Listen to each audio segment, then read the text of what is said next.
when the mountain bled. The very next day after installing the tubes, the serpentines, and the heating units that reformed our fractional distillation column unit, I got outside to admire the new home. Everything was still, quiet, and felt almost peaceful. Suddenly, a terrifying sound erupted from beneath the ground like a deafening roar. I could feel the earth shaking violently beneath my boots, a massive structural shiver running through the mountain itself. I didn't hesitate. I ran back into the warehouse and called for the elder. "Vlad, did you feel that? The ground, it shook. It sounded like something huge broke deep down." The elder, who had been studying the new generator, dropped his tool. His face, usually so calm, was etched with fear. He immediately moved to the nearest support column and placed his hand on the cold steel. "I felt it, Nikolai. That was no normal tremor. This mountain has been silent for decades," Vlad whispered, his eyes scanning the ceiling. "We don't have time to distill fuel if the ground beneath our feet decides to swallow us whole." He looked at Marius, who was already running in from the main gate, having felt the tremor outside. "Marius, you were in charge of the structural readings before we finished the main tunnel. Get your gauges and get to the lower levels. We need to know if that sound was the mountain settling or if we have a catastrophic collapse underway in the pump house or the vault itself." He turned back to me, the color drained from his face. "If the rock is moving, the whole operation stops. We need to know what caused that shockwave immediately." Marius wasn't in such a panic, which I found strange given the elder's reaction. I think he knew something we didn't understand. He looked at both Vlad and me and said, "Leave the door open, just in case. I will go to have a look around because I think we have an old well that was sealed." He started explaining, his words coming out in clipped, knowledgeable sentences. "You see, it was a practice in the before world. After drilling an oil well that turned out to be dry, as they called them, meaning they didn't find oil, they were ordered to seal the hole.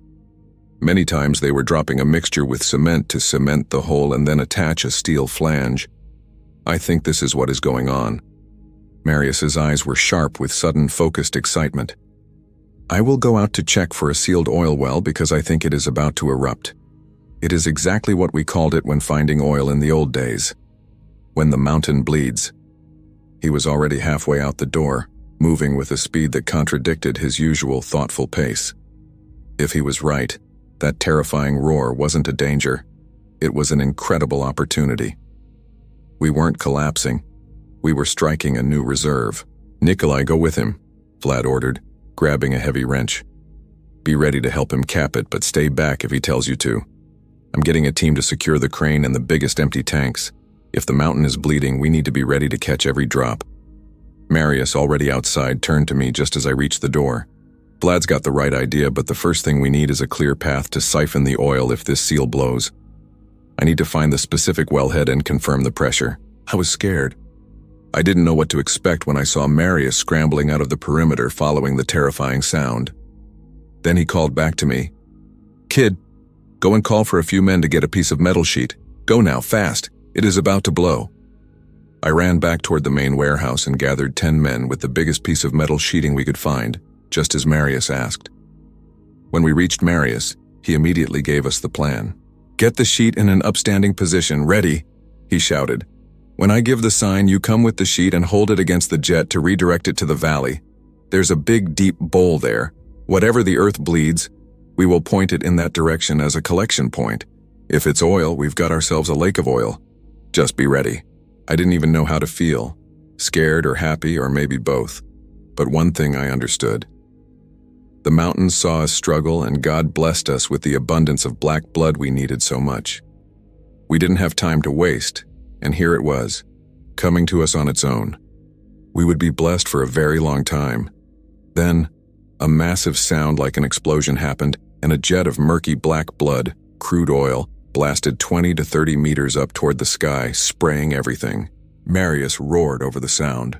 "Now, come close and hold the sheet to direct that jet into the valley, or we're going to get the whole perimeter flooded with black blood." We got close and held the sheet, struggling against the sheer force of the jet to direct the flow toward the valley. The valley floor was a big, almost rounded, deep area. It might have been a natural lake before the Great Drying. All that murky black blood was now flowing down like a river, creating a new, dark, thick lake. It took nearly half a day until the bleeding stopped. We were covered in the thick, pungent oil from head to toe, but in my mind, I was telling myself, this is the new gold that Marius was saying the other USE states wanted from us, from Romania. Gold indeed, and it was plenty of it. Marius, the 10 men, and I, we got back inside the perimeter after the bleeding stopped, our faces crusted over with the black, tacky oil. The elder, Vlad, saw us and laughed, a genuine, relieved sound. "Marius, Nikolai, which one are you? You all look the same." He chuckled. "Go clean yourselves and meet me in the vault. We've got decisions to make with the whole community." We scrambled to clean off the worst of the crude oil. When we entered the vault, every community member was already assembled. Vlad immediately commanded everyone's attention. "Brothers and sisters, we got black blood. God blessed us with what we need, but that oil sitting out there won't defend us. So we need to move as fast as we can to collect the black blood from the outer perimeter and bring it to the buried tanks and the 4 reservoirs we have on the surface to store it." His voice grew stern.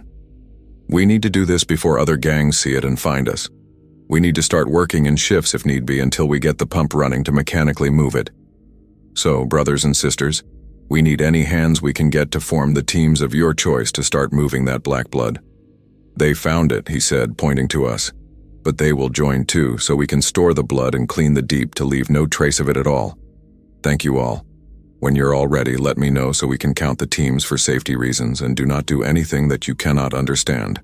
Ask if you don't know before you act, to avoid danger." I felt a surge of happiness and gratitude. I knew the mountain had gifted us precious time to get everything working. We wouldn't have to wait or struggle to find fuel. It came to us. It was a blessing. I turned to Marius.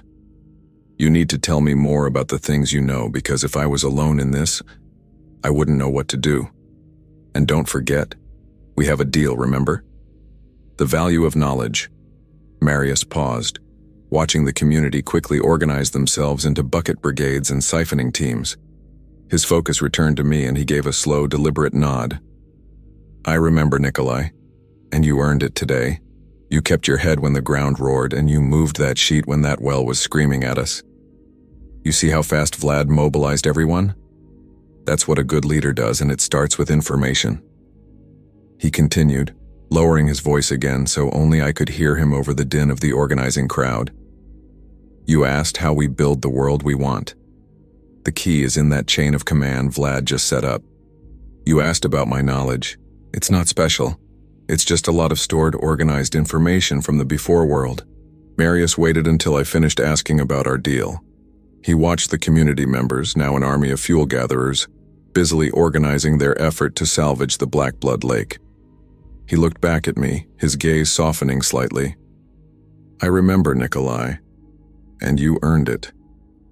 You need to know the whole story, not just the parts that scare the others." He leaned closer, the scent of crude oil still heavy on his clothes. "The true secret of the before world. You asked me what the biggest mistake was, the one that led to the collapse," Marius began. "It wasn't a single event. The biggest mistake of the before world started at the same time as the digital revolution, when the big tech companies came out with artificial intelligence, AI. That in itself wasn't the problem. It was the way they implemented it, thinking of nothing but money. They got monopolies on almost everything, kept selling it as progress, and many people started to be dismissed and replaced by AI, just to make more money, because paying the worker became a burden. As they became more greedy, the AI became a tool, a money maker for them. And that's where people started to struggle to feed their families. They couldn't keep up with the so-called progress, and they were left behind. People who had worked for many years suddenly woke up one day just to be told, "Your job is done with us, you're fired." They rushed to implement their new technology to replace people for profits, and on the other hand, millions of people lost their livelihoods. The biggest problem was introducing this new tech into the defense industries, as they like to call them. Every country became suspicious of the others for spying. Corruption became an even bigger problem.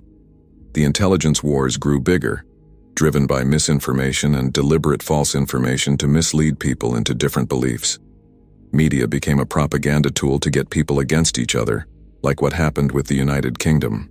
They did have a referendum, as they called it, to get their people to vote if they wanted to stay or to leave the United States of Europe, USE.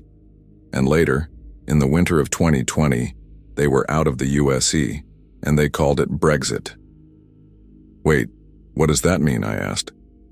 He looked at me. Nikolai, that, from what I remember, was a symbolism meaning Britain's exit from the USE. People really got against each other. Families were dismantled. The hate and the purge were increasing. Not just there, but everywhere in the Western world. It was that bad? I asked, looking at the crude oil stain on the wall, thinking about the chaos he described. All this started with the digital revolution. Not the digital revolution itself, he clarified, but the use of it to control, to feed narratives to populations. And mainstream media was a good machine to streamline that, to make it easy to spread the propaganda, whatever their purpose was at the time. And then the 10 Years' War started in 2022. Even more propaganda and warmongering grew even bigger. They started to starve their own populations. Wait, I interrupted, the United Kingdom did that? No, Nikolai, not just them, but all the Western countries, and that would include them too. They were willing to send all the money they had, because the money became just numbers on a screen as everything went digital. That is when they were giving more money to finance a war that wasn't theirs. Their own populations started to divide, and there were less and less resources available to them, just to send to those fighting the Russians. They didn't count their corruption and the brutality. Nobody was talking about peace anymore among the politicians, and the ones who said something. They were too small to be able to do anything. Marius paused, letting the heavy truth hang in the air. But that is not what you need to know, Nikolai, because that type of information will always be a motive for conflicts. So let me tell you something better. Memories of a better world I knew when I was a kid. How was it when I was running out from school and sitting in the park until it was time to go home? You did this and still know things. How? I asked. He smiled at me, a genuine warm smile. Kid, maybe I look smart to you, but back then, what I know, thousands of men knew the same thing, if not more. It was what they were calling qualification, and everyone needed one to get a job, be paid, and look after their families. But the history repeated itself. We, as humans, never learned from our mistakes. And probably it's like a cycle, because this isn't the first time we get a new beginning. It did happen before, just differently, and it will probably continue to happen as humans get more curious, more greedy for resources, and more stubborn. As the history of times will be in everyone's minds, some may seek revenge or better themselves over others, and these things uncontrolled will inevitably lead to other types of people's rage. That is when I really started thinking about future problems. And I suggested to Marius that we should look out and find a way to form some allies, or to expand our community somehow. I understood that could be a risk to ourselves, but it was certainly something to think about as for now, it was very important to collect the black blood to store it in our buried tankers. Vlad had gathered 10 teams of 10 men each, and we were ready to start the work. Before we got started, Marius came with an idea. Let me check the tanker we used to get the black blood from the tar lands, he said. I think it has a duo-function pump, and if that's true, then that will make the job much easier. He ran off to check. Meanwhile, 2 teams started manually carrying the black blood with anything that could function as a bucket. Marius quickly returned and told Vlad, Vlad, I think we are in luck. The tanker we use in the tar lands does have a dual-function pump, meaning one function is to suck into the tanker, and one function is to fast unload the tanker. So we only need 1 team to prepare for shifts. We're going to split that team into 3-man teams, and we rotate at 6 hours so each team has enough rest, but they must help to make sure the pump doesn't suck branches or mud and block the pump. And after 12 hours, we need to leave the pump to cool for at least 3 hours so I can check it and make sure it's not damaged and is in good condition to do the black blood transfer. That was the best news I heard in a while. Marius really wanted the machine to work for us, and he wanted us, the humans, just to supervise. He wanted to protect our community, and if a machine could do things, he wanted to make sure they did it. I looked at him and asked, "You really care, are you?" His eyes told me everything I needed to know, but he replied, "Nikolai, if there will be a way to make it faster and easier for us, I will make sure I use everything I know to find that way. And that is not just for efficiency, that is for us. If we still can get things done by machines, I will find the right machine with the right equipment if we have it, to do it for us. We just need to make sure we maintain it in good order so we can have the full benefit. We do have it. Now we just need to ensure it works, is maintained, and we are careful working with it." Marius had become a machine master. I remembered when we found him wanting to kill himself, and he said that I got nothing to live for and everything he knew was gone. And now, after finding us, his family, he had become the operations brain, machine master, father, son, the interceptor, everything. He had a new purpose, and that recharged him every day. We needed to look out for him. If something happened to him, we would not have anyone ready to replace him. So I went to Vlad. I went to his room in the vault, a bit afraid of what he would answer, but I needed to ask him. "Vlad, when are we going to be ready to find and form some alliances? This way we might find others with different knowledge than we have so we can start to build towards the future." Vlad looked at me with an unbelievable calm. "Kid, that is exactly what I was thinking. We will not live forever, me and Marius, so we need to get others to master some skills and to find some others with a different set of skills so that the community can make it into the future." He looked deep into my eyes. "Nikolai, a skill you can only teach so much, but the true mastery comes from your will to master it. You learn things when you don't know what to do, a bit of intuition and stubbornness, and you can get things done and learn them at the same time, because once you fix something, you will never forget how you've done it. And that is the will, Nikolai. A strong will get you very far, and that cannot be taught. It's either you have it or you don't. It's like the law of logic.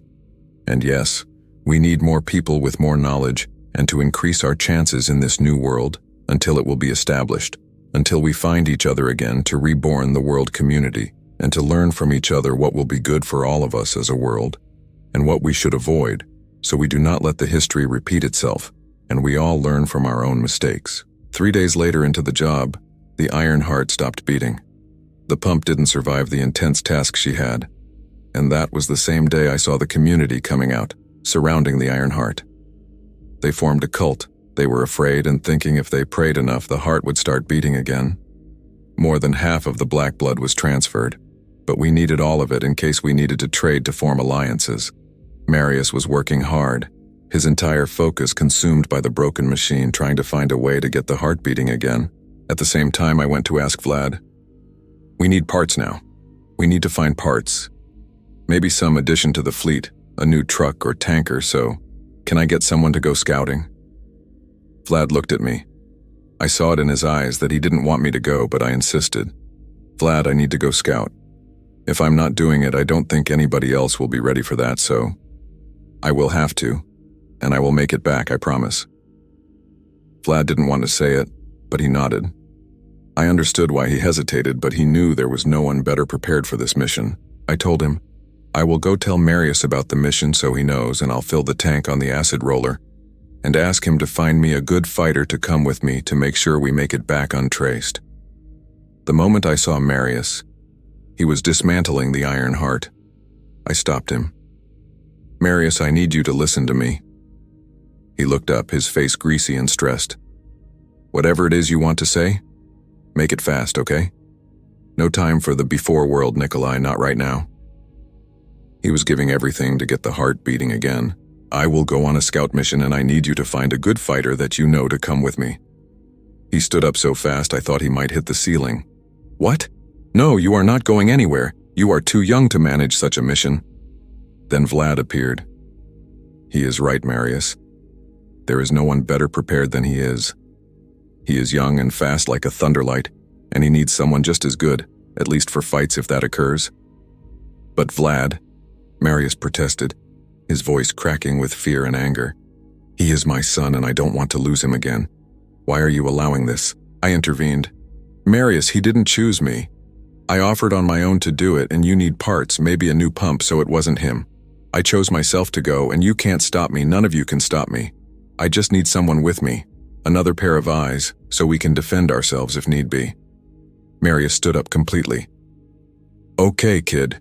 His voice was deep and aggressive. If there are no results, I will go, and you will fix the heart. You hear me? No excuse allowed. After his short burst of rage, he calmed down and said, Go to the lab first and get some of the glass bottles, then come and see me. I went to the lab to get some of those glass bottles, not knowing what he wanted to do with them. I was curious but didn't ask. I got back to Marius. I got them. Now what? Come with me, he said immediately. We reached the buried black blood tanks and we started filling them up with crude oil from the surface spill. As we worked, he explained, Nikolai, these are for defense. It's what we called in the past the Molotov bombs. If in trouble, you light it up and throw it, but make sure you hit what you intend to hit with it, and that will earn you time to run. You hear me? That's what you are going to use for defense. Use them strategically. If you are in a tight spot, don't waste it. Light up something that will multiply that effect in seconds to isolate the enemy, and then drive fast to lose the tracking chance for them, and you come right back. You hear me? This is a serious task, and I need you to understand the risks as you don't know what you will encounter. Get it? He was too serious to make a joke, and I quickly replied, I got it, Marius.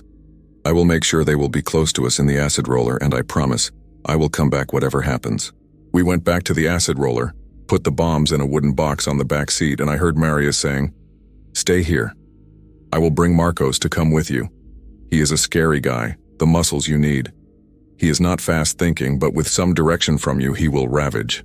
If something gets in his hand, that something has a low chance to do anything. Just make sure you don't get him angry with you, and if he likes you as his friend, he will do everything to make sure you are safe. But don't rely on that only, you hear me? You two will be a team like a chain, and a chain is only as good as its weakest link, so keep that in mind, son, and bring both of you back. We need you back alive. The community needs you both. It was a lot of weight on my shoulders. For the first time, I felt a lot of pressure, and I knew that Marius didn't say all that to scare me, but to make me aware and to get results. As Marcos came around, a big monster of a man. I didn't think I wanted to get that man angry with me. The way he was able to crush me with one hand. He came close to me, looked at me, then at Marius, and then he said, Is it him? Marius replied, Yes, Marcos, he is the driver, and make sure he can drive. I think it was a coded language Marius used, but Marcos's reply was short. Got it. Then he will drive. Then he looked back at me, saying, Ready when you are. Let's do some damage. It was about time to do something, and this is the time. He dropped his massive arm on my shoulder, heavy but friendly. Nikolai, I am ready. So let's go do some scouting, and let's get what we need, because the task is in our hands now and we have to make sure we do it well. He wasn't that scary, but I didn't want to see him angry either.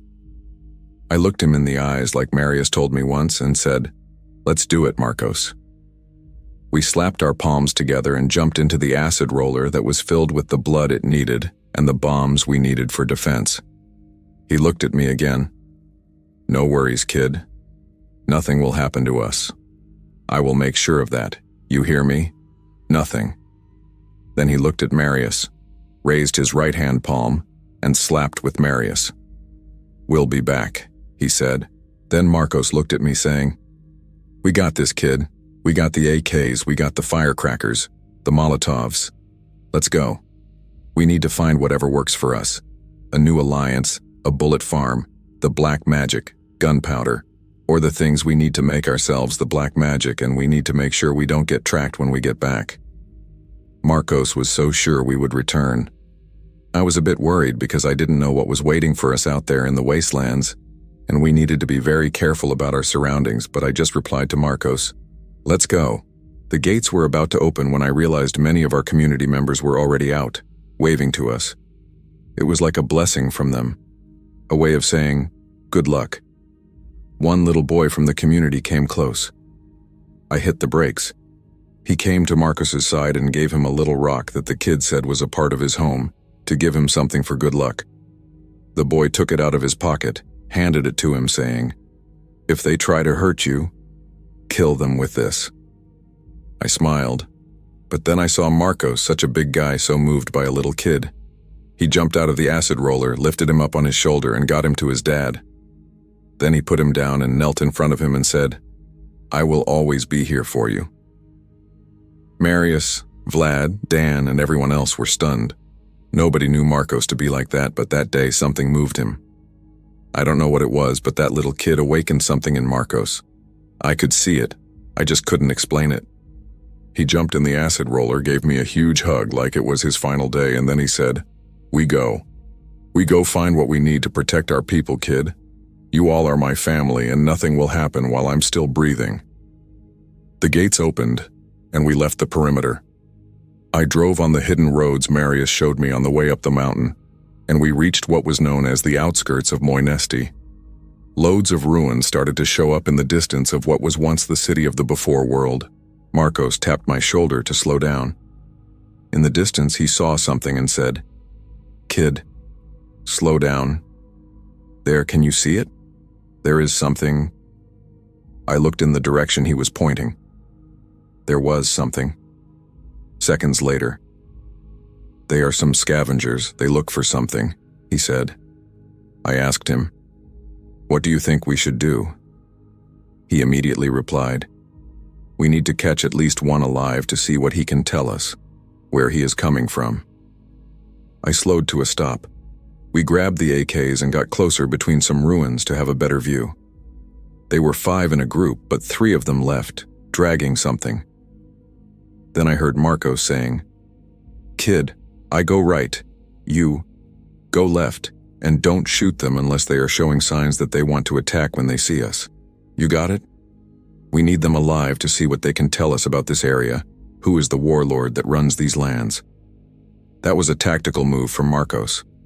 I agreed with him. I go left and he goes right. We split, and in a few moves, we were next to them with the AKs pointed at them. They got scared. I could see it through their gas masks. They raised their hands, falling to their knees.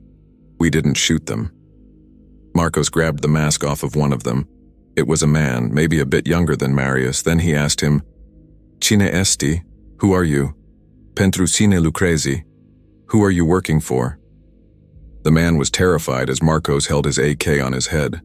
I looked at Marcos and made a sign to lower his AK to let him speak. He understood. He moved the AK from the man's forehead. The other person I was covering looked at me and with a gesture requested if she could get her mask off. It was a woman. I felt bad, but at the same time I remembered what Marius told me. No one apart from the community is your friend, no matter what it is. Be very careful. We got them to move in front of us, going into a different location not too far away so we could ask them questions. We drew near the ruins, the bones of the before world still standing against the wind. Among the broken walls, one of the scavengers fell to his knees, his voice trembling like rusted iron. "Spare us, wanderers of the vault. We are not your enemies. We seek only to survive. Come with us, and you will see. We dwell in the old coal mine, hidden in the earth's throat. 20, perhaps 30 souls cling to life in a shaft unseen from the main entrance. We were scavenging metal to strengthen our refuge. Please, do not spill our blood." Marcos turned his gaze to me, his eyes burning with suspicion. His voice was thunder. "If you lie, I will have no mercy. Speak truth now. Who rules these lands? What banners have you seen?" The man's reply came like a whisper from the grave. "There is one they call the Butcher of Bones. His throne lies in the Hospital of Ruin, where healing became slaughter. Some of his men bear the mark of the scalpers, flayers of flesh. The name struck me like a curse. I had never heard of this butcher, yet the word carried weight as if the wastes themselves had carved it. I pressed him. "How many of you dwell in the mine?" He answered, 20 or 30. Not long ago, 16 more joined us. My heart froze. 16 men? I asked. "Yes," he said. "They claimed they were abandoned by their own. They did not know why." I knew it. the 16 we had left behind. Rage and dread rose in me. I demanded, "Tell me exactly what they said when they joined you." Marcos's fury boiled over. His voice was a blade. "We should kill them now." I raised my hand to stop him. If their words are true, they may be in danger too. If they betray again, we will know. But not yet. The scavenger trembled, his body shaking like a reed in the wind. "Let us go so we may warn them, please." I weighed his plea, torn between suspicion and mercy. Then I spoke with command. "You and your woman will walk ahead of us, 20 paces. We will follow. If you falter, if you deceive, your blood will stain these ruins. But first, tell me this. Did you see anything strange in those 16 after they joined you?"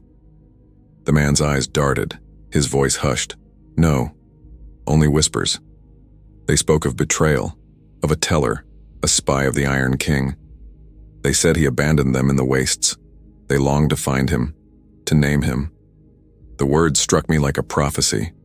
The teller was not among the 16. He was still within our vault. I gave my command. Return to your shaft. In 2 days, meet me here again. If you fail, I will hunt you, and the hunt will not end well. Go now." When they fled, I turned to Marcos, my voice heavy. "We must return. The Iron King's shadow walks among us. We must unmask the teller before he poisons our blood." We raced back to the acid roller, the bombs rattling in their wooden box, the AKs heavy in our hands.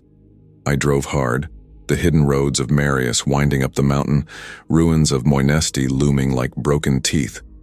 Before the perimeter, I killed the engine, listening for pursuit. Silence. Only the wind. Then I roared the beast alive again and drove to the gates. Marius and Vlad awaited us, their faces carved with worry. Marcos and I dismounted, walking in silence to the chamber. Inside, only the 4 of us remained. I spoke first. "The 16 we abandoned, they live in the coal mine's throat." Marius's rage erupted. "I told you, Vlad. We should have ended them. Now the shadow grows." Vlad's calm was a blade of ice. "Wait, the boy has not spoken all. Tell us, Nikolai." Marcos stepped forward, his fury barely contained. "We found scavengers. 2 we bound, 3 we released. They spoke of the Butcher of Bones, who rules from the Hospital of Ruin.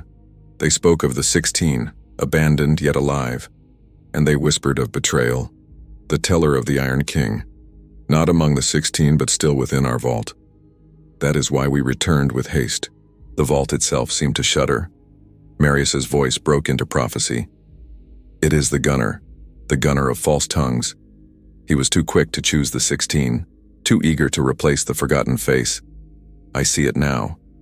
He is the shadow's hand." My blood burned. I turned to Vlad. "Marcos and I will be the hunters. When the community gathers to welcome us back, Marcos will draw him out with friendly words. And when he steps beyond the vault's embrace, you will take him. You will carve the truth from his tongue." Marcos's vow thundered through the chamber. "The liar will fall. The teller will be unmasked. By my breath, by my blood, Nikolai, we will drag him into the light." And in that moment, the vault was no longer stone and steel. It was a temple, and we were priests preparing for sacrifice. The vault breathed heavy that night, as if stone itself knew a shadow walked within. The community gathered to welcome us back, their voices rising like a hymn of survival. Yet beneath the chants, Marcos and I moved with purpose. Hunters cloaked in ritual silence. Marius's command echoed in my mind. "We go as normal. No noise. The shadow must be drawn out." The gunner of false tongues stood among the crowd, smiling, his hands raised in false brotherhood. He had chosen the 16. He had spoken too quickly, too eagerly. Now his mask would be torn. Marcos approached him with the strength of a mountain, his voice warm, almost friendly. "Brother, walk with us. The acid roller waits. We would share the tale of the wastes." The gunner nodded, unsuspecting, and stepped beyond the vault's embrace. The crowd cheered, unaware that betrayal walked beside them. We led him through the hidden passage, the place chosen by Vlad, a chamber of stone where truth would be carved. The air was thick, the torches burning like judgment. Vlad's voice was calm, yet heavy with law. "You were quick to choose the 16, too quick. Tell us why." The gunner laughed, but his laughter was hollow, echoing like broken glass. "I chose them because they were strong, because they would obey." Marius's fury erupted, his voice a hammer. "Obey or betray? You replaced a man without cause. You carried the shadow of the Iron King into our vault." The gunner's eyes flickered, his mask cracking.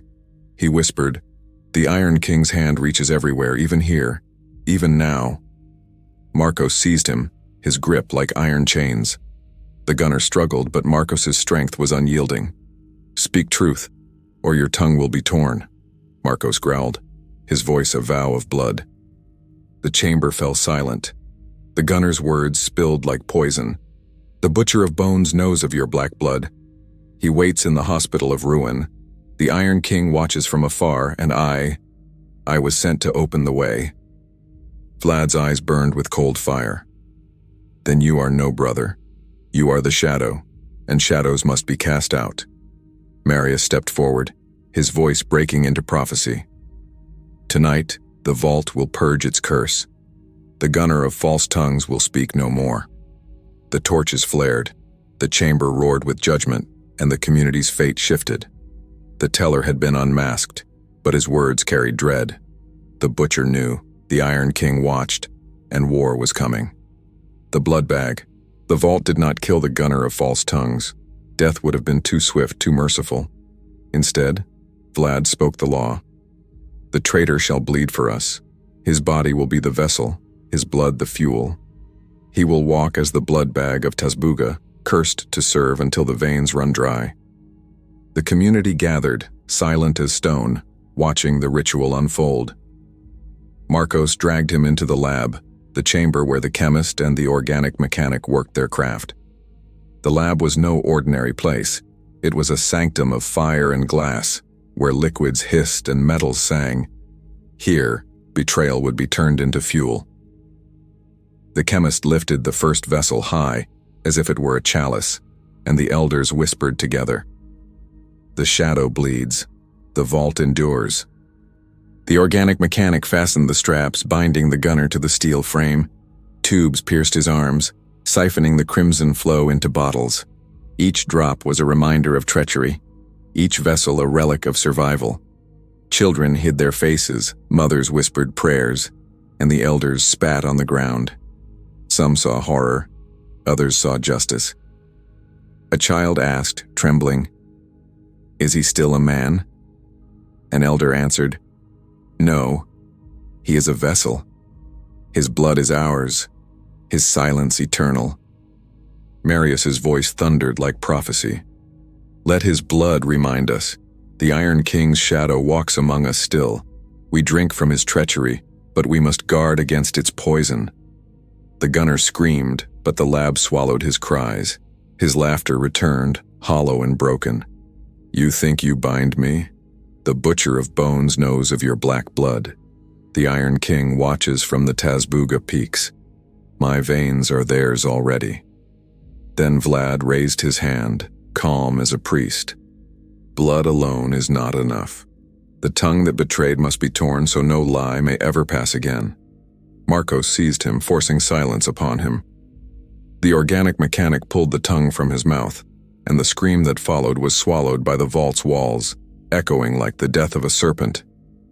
The mechanic then carved a sigil into his chest, the jagged mark of the Tazbuga peaks, so that even in silence the mountains claimed him. From that day the gunner was kept in the lab, not only as punishment but as grotesque salvation. When warriors bled in battle, when hunters returned wounded, the chemist and the mechanic drew from his veins, pumping his blood into theirs. He became a reservoir of life, a cursed fountain, a living relic of betrayal sustaining those he had sought to destroy. Yet whispers spread. Some feared his blood carried the Iron King's curse, that each transfusion was a seed of corruption.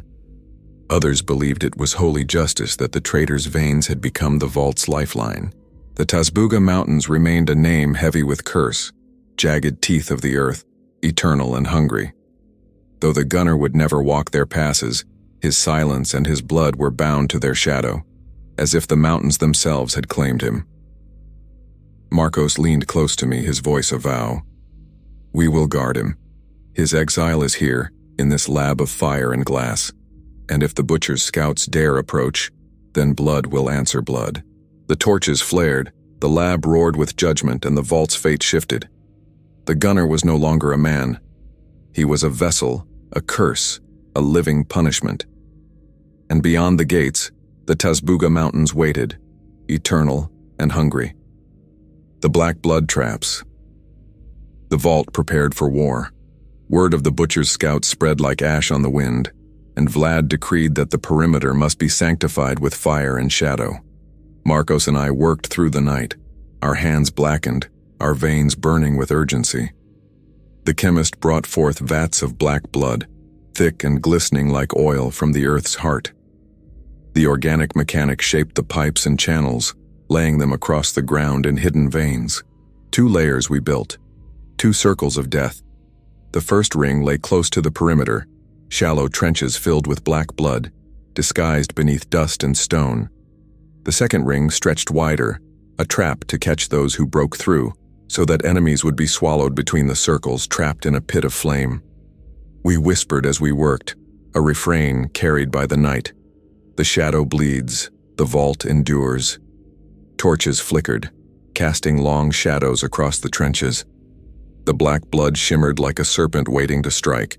Marius inspected the work, his voice heavy with prophecy. When they step into the circle, light it. Let the black blood burn, and let the AKs sing. Between fire and iron, the butcher's men will be torn. The community gathered to watch, silent and grim. Children clung to their mothers, elders spat curses into the dust. All knew that the battlefield was no longer earth. It was a ritual ground, consecrated with poison and flame. I loaded the AKs, each magazine a hymn of steel. Marcos tested the ignition lines, his hands steady as stone. The chemist marked the trenches with sigils, so that the fire would spread like prophecy. And Vlad spoke, calm as a priest of war. The Tazbuga Mountains watch us, their jagged teeth hunger for blood. Tonight we feed them with the butcher's scouts. Let the traps be lit, let the rifles roar, and let the vault endure. The night grew heavy, the air thick with waiting. The black blood lay silent, but its promise was clear. When the enemy came, they would be swallowed in flame, trapped between circles, and cut down by iron. The attack. The next 2 days was silence again, and then on the 4th day we were still waiting, thinking they will come at any time. The night arrived and it grew heavy, the air thick with waiting. Then, from the dark horizon, shadows moved, scouts of the butcher, creeping like wolves. Their eyes glowed with hunger, their blades whispered against the wind. The first ring swallowed them. Boots splashed into the hidden trenches, black blood clinging to their legs. They froze, sensing too late the trap beneath their feet. Marcos gave the signal. Flames leapt from the ignition lines, racing across the trenches. The black blood roared alive, a serpent of fire encircling the scouts. Screams tore the night as the first ring burned, driving them into the second. But the second ring awaited. Surrounded, trapped between circles of flame, the butcher's men thrashed like animals in a pit. Then the AKs sang. Steel thundered from the perimeter, each shot a hymn of vengeance. The scouts fell one by one, their cries drowned by fire and iron. Yet some broke through.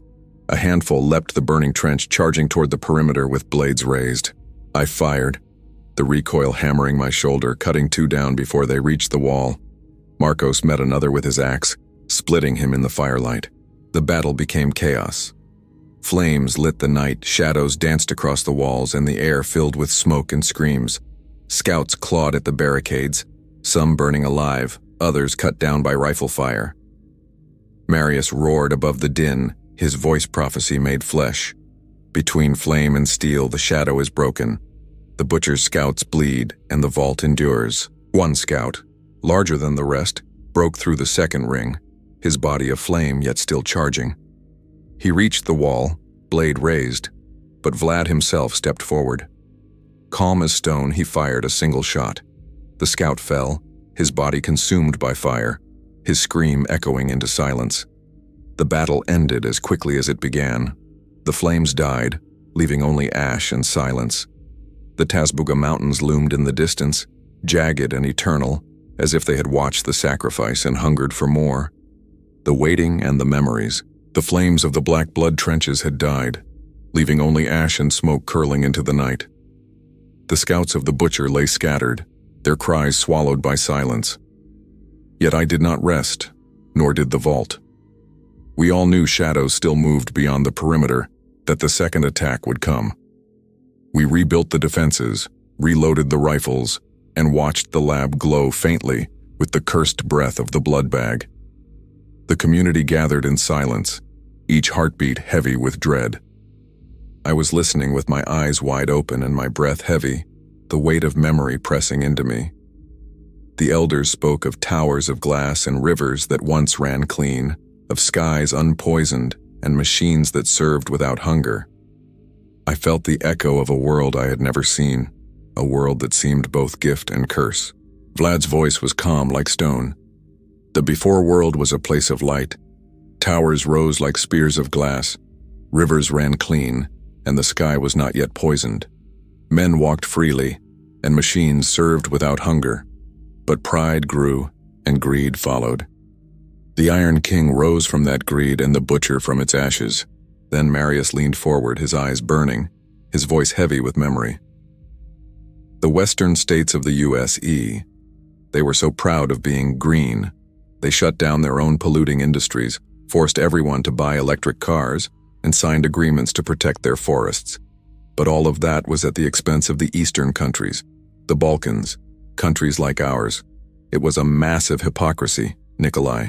He told me of the forests stripped bare, of Scandinavian companies and specifically Austrians hiding behind corruption, of cheap furniture and meatballs masking the theft of our ancestral wood. He spoke of trucks choking our roads, of mountains bled dry, of betrayal disguised as progress.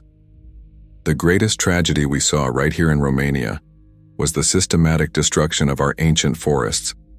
They cleared forests that were thousands of years old, forests that held the mountain water and kept the air clean, all under the cover of sustainable logging. They built factories and called them processing centers, but the whole thing was a lie. They traded our clean water and ancient trees for plastic chairs and cheap processed meat. His voice grew darker like thunder rolling over the Tazbuga peaks. The war started over borders and oil, yes, but the deep, burning hatred came from that betrayal. When the systems finally collapsed, what did we have left? No trees to stop the floods, no traditional skills to rebuild, only a people stripped bare by allies who preached green, while they devoured us. That is the history that matters, Nikolai. It teaches you who to trust and what to protect, I whispered then, almost to myself. So the before world was both gift and curse, and now we wait, armed with black blood and rifles, for the shadow to test us again. The torches flickered, the trenches shimmered faintly, and the vault held its breath. The second attack had not yet come, but the memory of the before world hung over us like prophecy, binding past and present into one. The second attack, and the impalement. The night after Marius's memories, silence hung heavy over the vault. We waited, rifles loaded, trenches refilled with black blood. The torches burned low, and every shadow seemed alive. Then they came. The butcher's second wave, larger, louder, hungrier. Scouts no longer, but raiders armed with blades and rifles, their war cries tearing through the night. The first ring of black blood caught them.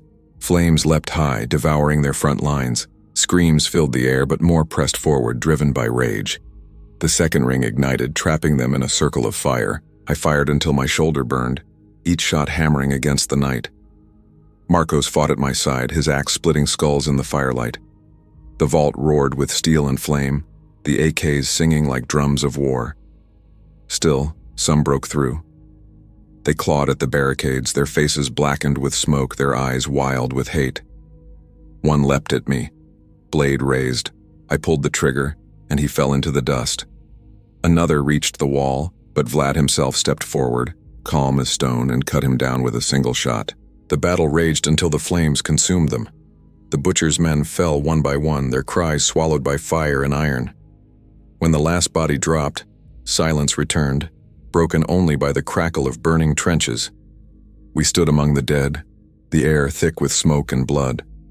And then Vlad spoke, his voice carrying like prophecy. "Let them be impaled.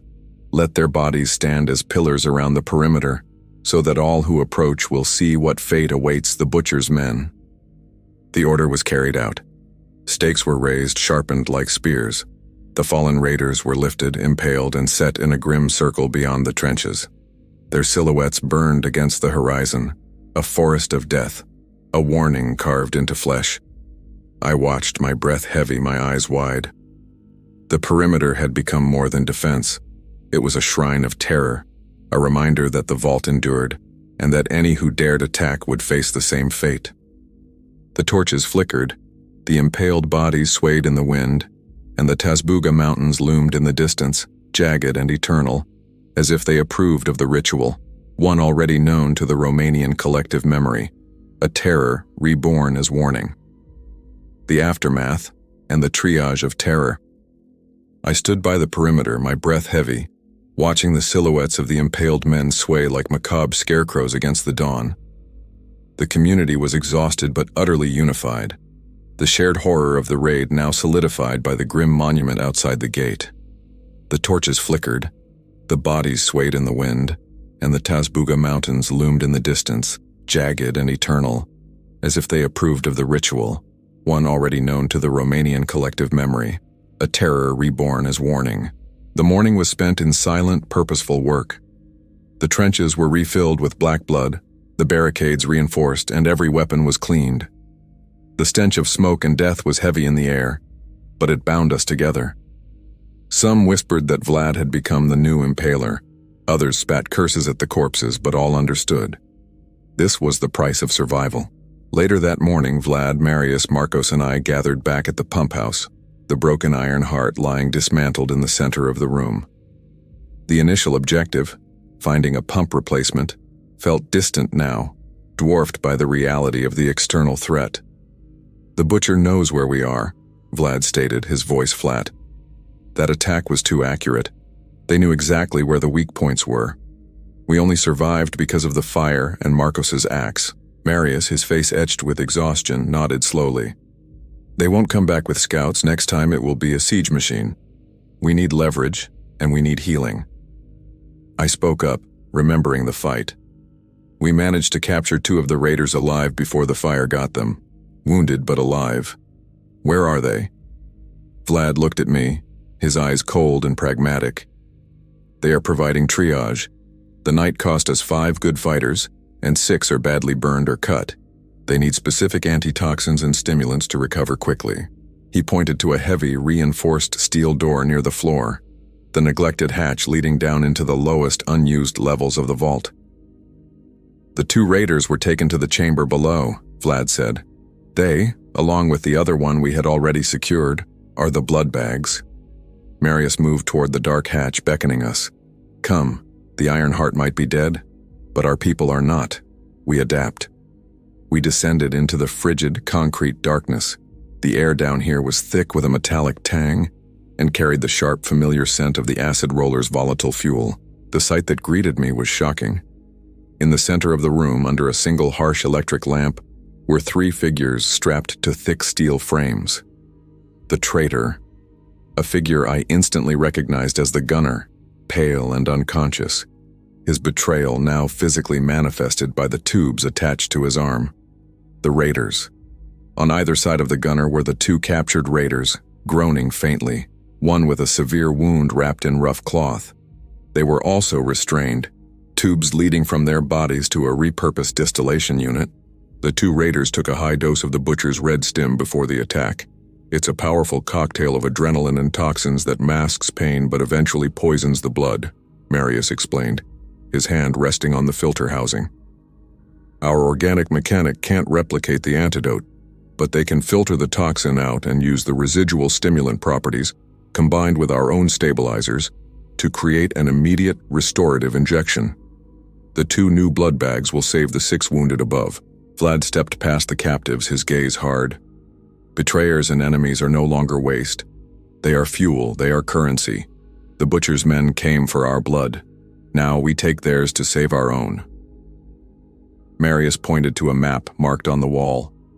This changes our scouting mission. The butcher is obsessed with large machinery in the Iron City ruins. He is hunting for the massive hydraulic gears and heavy suspension to build a war machine. Our focus shifts from finding a pump to finding leverage. We go to the Iron City at dusk. I looked at Marcos. His eyes, though solemn, held a renewed fire, accepting this new, horrific reality. We were going into the heart of the butcher's ambition, and we would either return with the keys to our survival or join the corpses outside, swaying on their stakes. Eternal reminders of what fate awaited those who dared attack the vault.